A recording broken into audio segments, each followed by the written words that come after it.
Let's talk about inkjet printers.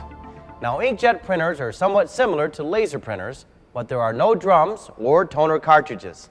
Instead, they use tiny nozzles to spray the ink onto the paper.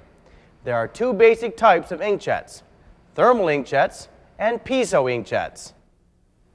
Thermal inkjets print by heating up the ink inside the cartridge.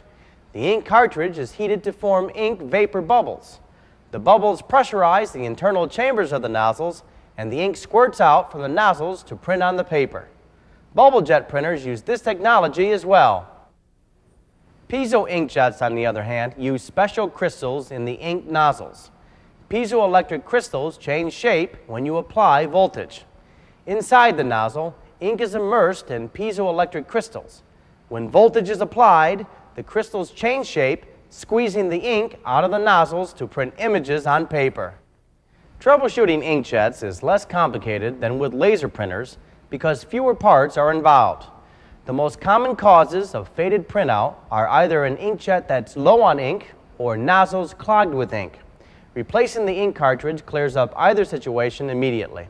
And because the ink is heated with a thermal inkjet, it is easily smeared if touched immediately after printing. You may also encounter problems with multiple device connections. If a parallel scanner and an inkjet printer are daisy-chained to the parallel port, make sure that the parallel port modes match the devices. If they both use ECP, then obviously the parallel port must be set to ECP mode. If one of them uses ECP and the other uses EPP, set the parallel port to ECP plus EPP.